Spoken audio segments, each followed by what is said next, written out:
ma wayal laay sumaare ndaw danoy balab laay simbin jooja kumba danoy balab ngaay simbin jooja kumba danoy balab laay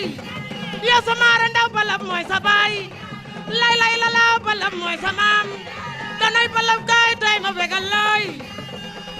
ya danoy balab laay ya sumaare ndaw danoy balab laay balab mooy sa baay tey ma fegal koy danoy balab ngaay borom dimas laay dala borom dimas laay sande na aram baxa tey ma wayla borom dimas kaay balab boy sa baay balab mooy sa maam Samaare Ndaw laay yaay doonay balab tey ma wayal laay yaay rijaalu baay faar rijaalu ñi ngi dalal gan yi fi ñëw monsieur Ama Sall soyez les bienvenus accompagné sa mag sa xarit sa lépp ñi ngi gërëm tamit monsieur Abdou Mboub accompagné sa mag sa xarit sa lépp ñëw gunge sa tonton sa papa monsieur Assane Diop comme ni ngeen ko xamee baay ak baay la woon tey doom ak doom la ñoo des ci langue bi incha allah liñ fi sumb daañ ko fase ne yeggali ci jàmm ak salaam foog naa ne bu ci ñu loxo setul woon tey monsieur le président son excellence Macky Sall du leen dénk poste yi lu mu dénk tey dëkk bi yaatu na lool waaye yéen lañ fi gis yéen lañ fi tànn yéenay wax ak son excellence monsieur le président kon suñu tiitër ngeen suñu sag ngeen suñu lépp ngeen ñi ngi leen di sant di leen gërëm di leen dalal di leen wax ne jeunesse bi yëpp ñi ngi mobiliser wu derrière vous bëgg neen ngeen bàyyi tamit jeunesse bi xel parce que jeunesse bi nag tey ñoom yi dañoo toll ci xëy ak gontu di góor ak jigéen bu ngeen ñu jàppale suñuy parents bu ngeen ñu jàppale suñuy rakk bu ngeen ñu jàppale suñuy doom foog naa ne ànd neex na lool waaye yëgoo am na solo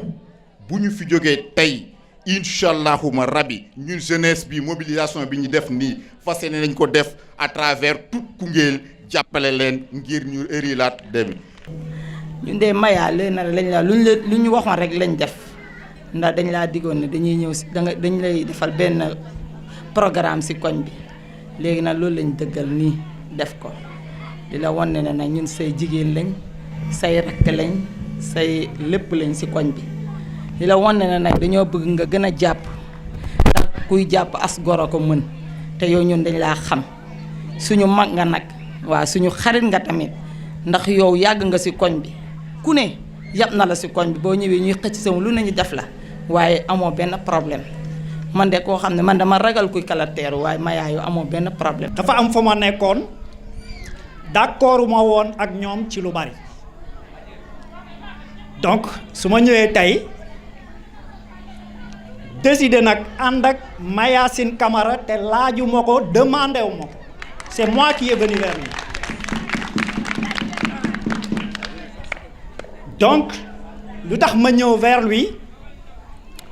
Je n'ai jamais attaqué la personne de Maya. Je peux défier tout le monde. Baye Top peut me témoigner parce que dañuy daje ci réseaux sociaux ak Daouda. J'ai toujours décrié les gens, certains gens qui sont autour de Mayacine Camara.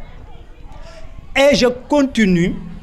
que ne d'accord ma woon ak ñooñu mais dama ñëw pour apporter sama expérience ci la ma amoon ca ka ma nekkaloon di sama xarit te mënatuma nekk ak moom donc xataluma kenn tamit jëluma place kenn expérience ba ma am te doon naa sax nekk fa ma nekk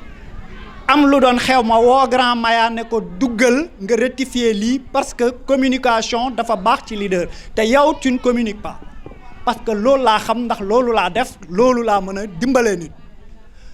te ku ma xam-xam ne Alioune Badara Ly était le leader le plus suivi de tout le département de Koungheul et c'était grâce à moi c'est pas pour me jeter des fleurs et xaaruma nit wax ma ko man maa koy waxal sama bopp parce que maa ko fa liggéey jotewu ma ak moom dara nag pour être clair dama liggéeyal ko porter un combat su ma neexee ma ne ñi ko xam ñu bari ci man lañ ko xamee am na ñoo xam ne ci man lañ jaar mën naa joxe benn nit muy Pa Assane diisoo la dëkk ne ma de par tes écrits moo tax ma bëgg a ànd ak Alioune Badara Ly ma ne ko tu viens me voir ñu joxante ay coordonnées mu ñëw ba kër ga ma yóbbu ko ci Badou mu ànd ak moom donc ci man la jaar de par mes écrits pour ñëw ànd ak Badou lii te fa laa ko bàyyi tey et que mën naa citer ay nit ñu bari pour ne pas comme niñ ko waxee bañ a guddal je m'engage à côté de monsieur Mayacine Camara laajuma ko ñaanuma ma ànd ak moom mais du ma nekk ak nit ñuy bañal monsieur Mayacine Camara ne ko ña nga àndal d'accorduñ ak ñoom man ma ñëw bokk ci ñi nga tax moo tax mu am direction bi mu nekk tey ñu woo ma nag man maa nekkoon première personne bu waroon signer un contrat de CDI benn la woon te man la ko joxoon ma ne ko man ak kan lay doon du ma tudd turam mu tuddal ma nit koo xam ne ci Maya la bokkoon te ñun dañ doon bañ genre yooyu ci Maya ma ne ko pourquoi lui parce que lui il était au Maya quand on se battait ici apporté wu ma réponse ma ne ko nag ce qui n'est pas valable pour Maya ne sera pas valable pour toi quand le gars vient man du ma bokk ak moom fii ñuy liggéeyee mu insisté ñu woo ma ne kaay signé ma ne leen kooku bu signé du ma fa signé ñu def foog ne wax lay doon man ma def dëgg parce que loolu laa gëm donc kooku signé contrat am ba tey dew ma lii moo waral sama tàqalikoo ak moom mais defuma waxuma man aussi defuma ko waxuma ko mais principe laa doon dox principe laa doon waxee te principe boobu moom laay continuer di dox moom laay continuer di dox ak Maya. Mayacine xam na ñun ñooy ñan jarul sax ma koy wax bu dee ay nit yu engagé ay nit yoo xamante ni jaral na ko lépp moom xam na ñun lu ñu ñor mooy élection bu ñëwee Mayacine remporté ko je pense que loolu moo ñu intéressé leneen intéressé wuñu te je pense que moom xam na ko keneen aussi xam na ko donc ñu ngi woo ñëpp tout Koungheul di leen wax ne ñun ñu ngi pare nañ pour jàppale Mayacine pour échéance yi di ñëw pour mu remporter ko encore une fois de plus parce que aujourd'hui Koungheul am na ñoo xamante ni vraiment Koungheul mérito wuñ ko Koungheul dafa soxla ay hommes de valeur waruñ toog des gens yoo xamante ni vraiment xamuñ fu ñu jógee ñëw ne dañ ñuy diriger te aujourd'hui toutes ces personnes là yi nga xamante ni tey ñoo ngi bëgg a poser au candidat vraiment un même projet gerte caaf sax mënuñu ko defal nañ bañ loolu man j'ai l'habitude à dire à mes amis ne leen Mayacine xamoo leen ko su ngeen ko fekkee Dakar ngeen di xam kan mooy Mayacine à Koungheul dafa nekk nit koo xamante ku ëmbul xale yu ndaw yi sax mën nañ ko tareel ci mbedd mi kon donc ñun tey cette jeunesse consciente nañ ànd am fulla jàppale ko luñ munti dégg tamit bu ñu faale loolu nañ xam ne ñun ñoo ànd pour jàppale ko kon donc nañ continuer dans cette lancée ñu fas yéene gunge ko pour que au mois de janvier ñun ñëpp ñu taxaw fii yuuxu mu am ndam yàlla jox ko ndam mu jikko ci jàmm salaam mu continuer briguer waat mairie bi. ñun ensemble ñoo mën a defar dëkk bi donc nañ bàyyi xalaat ne benn nit mooy ñëw defar dëkk bi ñun ensemble ñun ñoo mën a defar dëkk bi muy jeunesse bi muy jigéen ñi muy mag ñi muy ndaw ñi donc loolu bu ñu ko réeree mbir de telle sorte que aussi bu ñuy def choix pour conseil municipal wala conseil départemental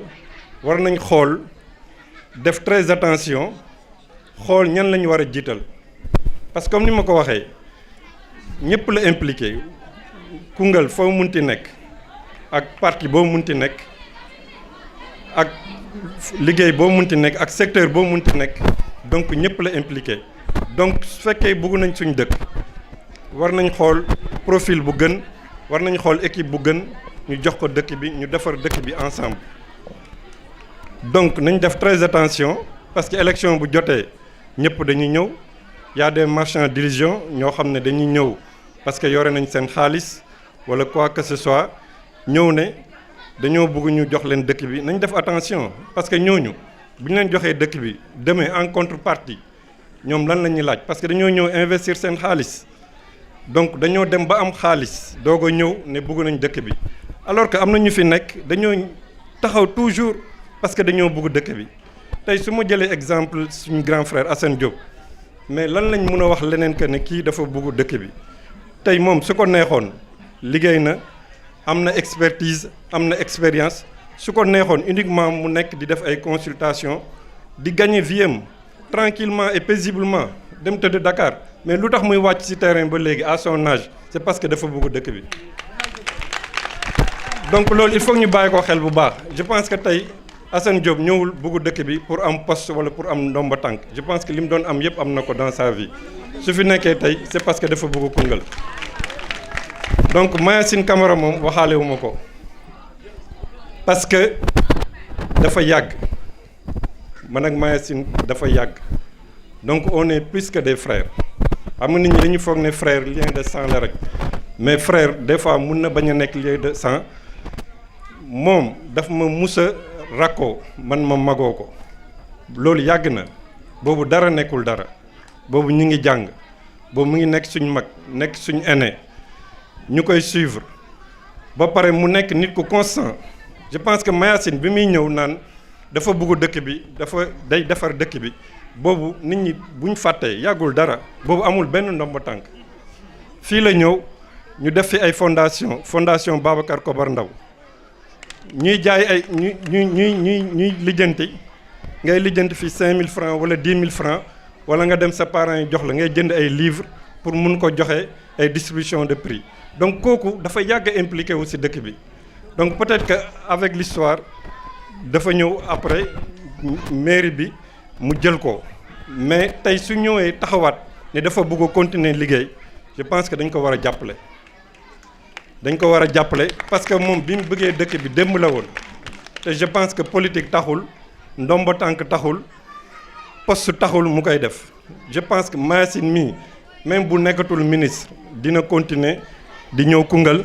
dina continuer lu baax lu mu gis pour defar Koungheul mu nekk ci. ndaje bu am solo ci lii ñu dëgmal le 23 janvier 2022 li tax mooy 23 yu tombe na muy 23 octobre ay jeunes yoo xam ne dañoo waxtaan ci seen biir xam ni seen ëllëg la ñuy waxtaane seen ëllëg la ñu war a jëfe ñu takkaayu ci seen biir taxaw ce 23 octobre xool le 23 janvier ni ñoom sunu bët ñu ngi ko teg ci Mayacine Camara kon nag jeunesse boobu tuddee seen bopp jeunesse Mayacine Camara jël décision bu amee noonu importance parce que xam nañ li ñu bëgg ci seen bopp gëm nañu seen bopp jël seen yaakaar teg ko ci Mayacine Camara kontaan naa trop bi nga xamee ni kenn ci jeunes yi jàppuma tëram te muy jigéen dafa ne Mayacine Camara yow la ñu yaakaar yow la ñu topp yow la ñuy jàppale waaye nag sunuy soxla lii la ak lii ak lii ak lii nang ñu defal lii ak lii ak lii na nga defal dëkk bi lii ak lii ak lii loolu mooy lan kontaan naa ca liggéey maa ngi lay jàppale waaye am na lu des loolu nag moo tax jeunes yi taxaw ci sa wet parce que yow lañ ci yaakaar. lépp luy pétrole gaz dañ koy exploiter donc li ñuy wax collectivité territoire yi mairie yi borom xam-xam yi ñoo ko war a yor ñu am xam-xam ñoo ko war a yor concurrence daan na am diggante entreprise ak entreprise léegi le marketing territorial maanaam collectivité territoriale yi ñoom ñooy concurrence ci seen biir pour génn mën a bokk ci rendez-vous mag boobu nga xamante ne Sénégal daf koy joxe ci àdduna na Suisse meloon ci Europe noonu la Sénégal mel actuellement ci Afrique. Semaine dernière, j'étais à Rome pour animer une conférence sur quoi la sécurité et le développement dans la zone Sahel avec comme focus le Sénégal. Di wane Sénégal nu mu melee comme perle ci biir Sahel perle boobu nag collectivité maanaam mairie yi dañ koy mel ci biir Sénégal pour lënkaloo pour que développement bu président Macky Sall bëgg mu dem ko loolu nag day laaj ay borom xam-xam ñu yor ko ñu am expérience ñu yor ko ñu président wóolu ñu yor ko ñuy fekkee fu ñu nasak fu ñu noccee ñu yor ko donc monsieur le maire retenez toute ma confiance mon adhésion ma disponibilité mon engagement à vos côtés duñ waxantu nekk na loo xam ne lu wóor su ma ko defee sama papa kontaan na barki démb ba ngay wàcce kaamil pour sa waajur da nga ne nañ ci dolli sa góor gi moom loolu rëy na lool ci ñun ñu ngi sant ñëpp la jeunesse qui a eu cette conscience cette maturité cette intelligence ce grand engagement du 23 octobre ba def lii c'est une jeunesse qui comprend loolu xam leen ne du rëcc ñu ngi lancer un appel aux autres leaders de Koungheul kenn mënu ko xar ñaar ñunu neen la te nag deseluñ dara président Macky Sall li mu fi nommé ci ay secteurs stratégiques ci doomu Koungheul kenn xamul nu mu toll nañu dajoo nekk benn suude teg mbir yi ci xam-xam. gox pour mu développer il faut que xale yi jàngi loolu dañ ko del rek suñu bopp bi ñu nekk tout tànk la loolu moo tax ñu sos suñu action politique di soutenir l'éducation parce que Koungheul lan moo fi nekkoon gerte gi da doon dox nawet bi di dox paa yi di am xaalis di kenn demuloon école gisuñu woon sax njëriñ bi da ngay bay sa poche yi fees nga dem nga ñëw wëy ngeen noos xawaare le temps que beneen nawet ñëwaat ngeen continué waat kon nit ñi taluñu woon jàng Fatma Niang bii nii tey kan moo ko gën a ëpp xam-xam ci Sénégal mais demul école bu duggoon école ca jamono ya jàngoon ca bi mu waroon jàng kon tey jii dina toog feneen fu may chaise am bi dañuy waxante dëgg donc lu bari ñu ngi koy ñàkk parce que xale yi duñu jàngi mais est-ce que ñun loolu war nañ ko foye moo tax ñu yàgg ci di xar suñu tànk tubéy di ñëw politique boolewuñu ak population bi politique daf ñoo dab ci li ñuy def ci yoon bii daf ñu fi dab dañu jàppale population bi avant ñuy politique avant ñuy nekk maire bu ñu nekkee maire dañu kon ne di ko def bu ñu nekkatul maire tamit dañu kon ne di ko def kon ñun ak ñii bokkuñu ak ñoom yoon de bu leen di boole ak ñoom ñi nga xam ne politique moo leen boole ak Koungheul def dimbale nit politique moo leen boole ak dimbale nit ñun bokkuñ ci loolu dañ ko doon def bi ñu xamutee dara ñu ngi koy def ba léegi yàlla mu ñuy suturaal suñ demee ba nga xam ne tamit nekkatuñ lii ñu nekk dañuy kon ne di ko def tant que ñi nga am kàttan bi fu ñu mën a soutenir population bi dañ leen soutenir kon bokkul ñiy ras dem ak ñiy gàmmu bokkul da ngeen leen xam ne Marie Gueye sa discours bi neex na trop dégg nañ message bi seen engagement doy nañu surtout yaag Daba nga xam ne ay jigéen ngeen góor ñi sax ñoom Makalu Pape Matar Amat ñooñu yàgg nañ di wax ak ñoom di def dem di ñëw ñu ngi ci guddi ak bëccëg ak fulla ak fayda mais yéen tamit ni ngeen def noonu la ñëw bokk ci affaire bi wax seen fulla wax seen ku dégg ni ngeen di waxee da ngeen xam ne lii du waxi naxante da ngay ñëw boo mënee liggéey nga liggéey boo mënul liggéey aussi dëgg rek moo ñu boole ñu ngi seen ginnaaw ñu mel noonu lañ soxla on va vous accompagner incha allah te lépp lu ngeen fi wax aussi dégg nañ ko di sant bu baax aussi sunu sama rak Souleymane Mboup nga xam ne ñu ngi fii buntu këram yàgg nañu ànd damay wax toujours su ma gëstoo gis Souleymane Mboup gëstu gis Ama Sall gëstu gis ñoom Cheikhou Diakhaté man maa leen mag waaye ñoo ma dugal ci politique parce que 97 98 ñu war a jëmmal ànd jëf ñu jëlee ma Dakar ñëw ne ma yow lañ bëgg nga jiite ànd jëf ci Koungheul ma ne leen man kat bàyyi leen ma dem liggéey buntu kër ñoom Ama Sall lañ doon defee meeting man leen politique ni ma ko gisee fii ci biir Koungheul ak ci biir région Kaffrine man mënuma loolu waxante dëgg laa mun lu ma gëm laay def temps yooyu dañu jàpp ne politique fen la naxante nax nit ñi ñu voteel la nga dem sa yoon ci foofu laa ko weddee ne leen mënu ma ko def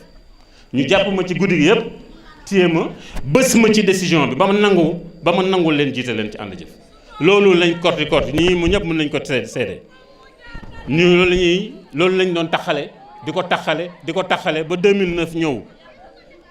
xaaral rek dañuy waxtaan rek léegi après dañ la jox micro bi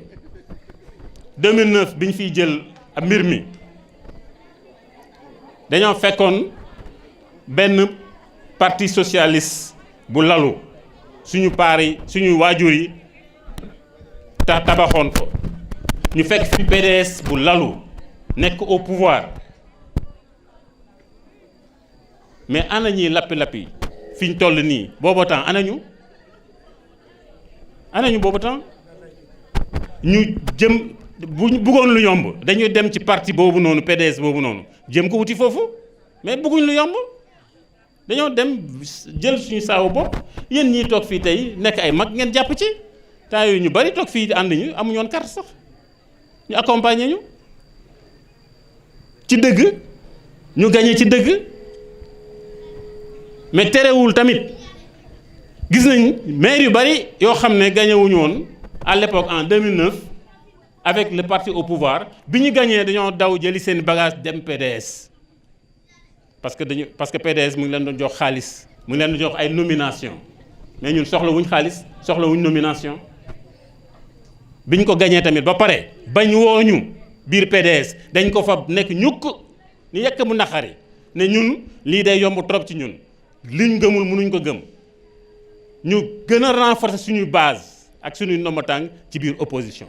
ñii lappi fii yëpp buñ fa tolloon dinañ tal leneen lu may dem dimbale Macky Sall dañ tal leneen dañ def leneen lu may dimbale Macky Sall kon politique dëgg moo ko lal ku wax ne politique baaxul xamoo li ngay wax politique baax na nit ñi ñoo bon ñi koy def ñoo bon mais politique lu baax la parce que da nga ci boole jaamu yàlla dimbale sa askan accompagner xale yi chaque jour ma ne leen bu ngeen di dem di voté ji du voté de waat la da ngay waat booy jël carte bi di ko dugal ci urne bi da nga xam ne li ngay dugal yaa ngi waat ci say doom yoo xam ne ëllëg mën naa am sax doo fi nekk am na noo koy dugalee ñooñu ngay lor am na noo koy dugalee yaa ngi lor ay jigéen yu wasin am na ñu koy jógee yaa ngi lor ay jigéen yu ëmb am na noo koy dugalee yaa ngi lor ay jirim wax na ko léegi élection yi fondamentale lañ nekk yu local la dafa am njëriñ élection yi dafa am solo buñ ko sàgganee man bugguma ñu jàppale ma nii ci ay nii rek de non da ngay ñëw dëgg moo ñuy àndale dëgg moo ñuy yóbbu dëgg mooy tax ñuy voté dëgg mooy tax aussi ñu yore Koungheul bii waaw moo ko tax de ah oui parce que aussi tey awuma benn kersa dem ci benn quartier boo xam ne amul courant amul ndox lotissé wuñ ko mën naa dem foofu campagne fa parce que awma ci kersa li may def wóor naa ko ñeme naa ko lu may ragal dem foo xam ne amul lampe wala dem foo xam ne amul robinet parce que xam naa li ma leen di wax mais dañuy waxante dëgg amul ay naxaate dimbale leen ñu ñi nga xam ne dañuy ñëw pour nax nit ñi nañ leen génnee ci politique bi bii nag Abdou Mbow wax na ko dafa am solo parce que Sénégal